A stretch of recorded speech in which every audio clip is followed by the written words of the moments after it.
Thank you, Deputy Presiding Officer. In his opening speech, the Leader of the Opposition, I'm not sure if I can call him that again, Neil McAvoy is no longer listed as an applied member, I see. He said that he expects to see a new government with new energy and new impetus. He even went so far, I think, to say as for 18 months he anticipated a blaze of energy. But of course, this, in all attacks, isn't a new Labour-led government. It's not the first 18 months. It's the fag end of 18 years. And frankly, it shows.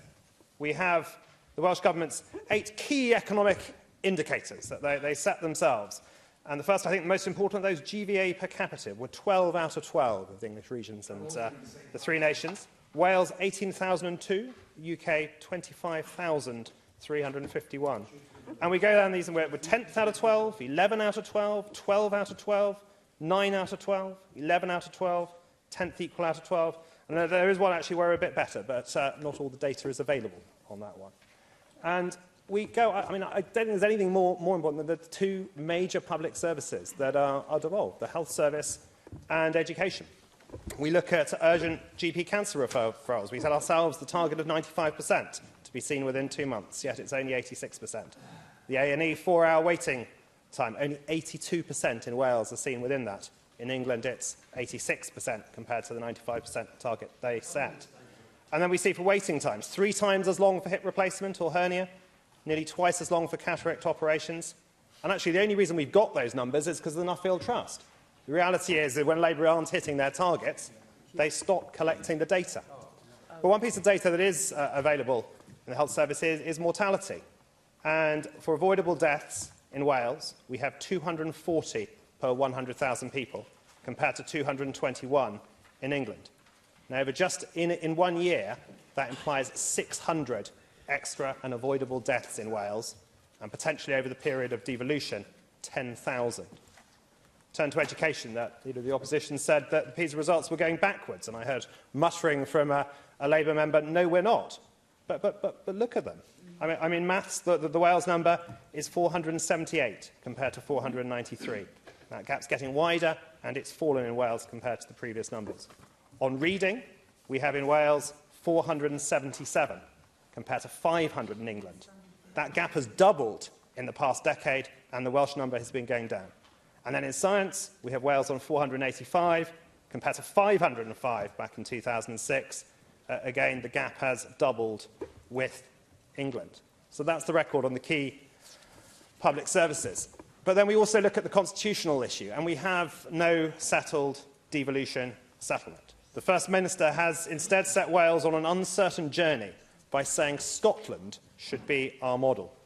Now, I don't wholly blame the Labour-led Welsh Government for the unsatisfactory nature of the Wales Act.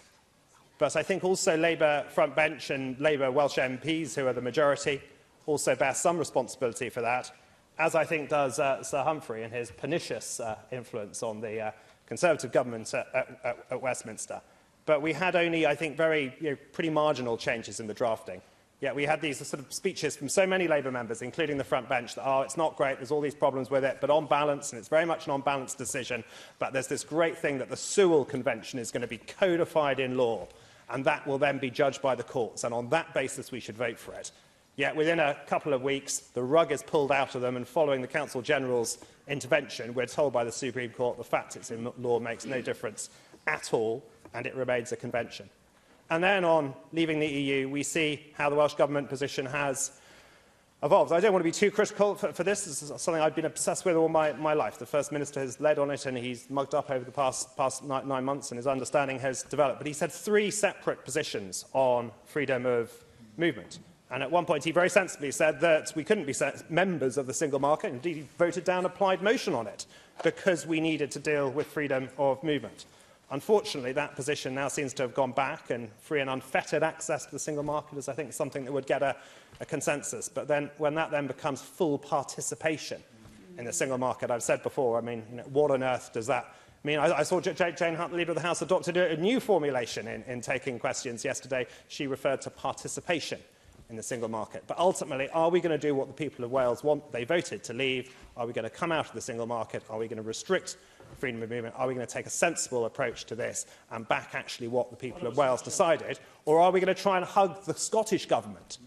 And all the Scottish Government cares about is independence. And the idea of the future UK frameworks, something that the Wales relationship with England or with the UK Government and the huge importance of that for us, the idea that that should be based on whatever Nicola Sturgeon fancies stirring up or having as a precept in negotiations on UK framework, I think is wrong.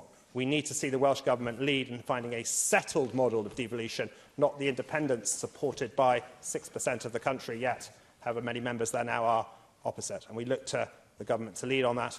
Unfortunately, it's not doing so, and I'm delighted to support the Conservative motion today.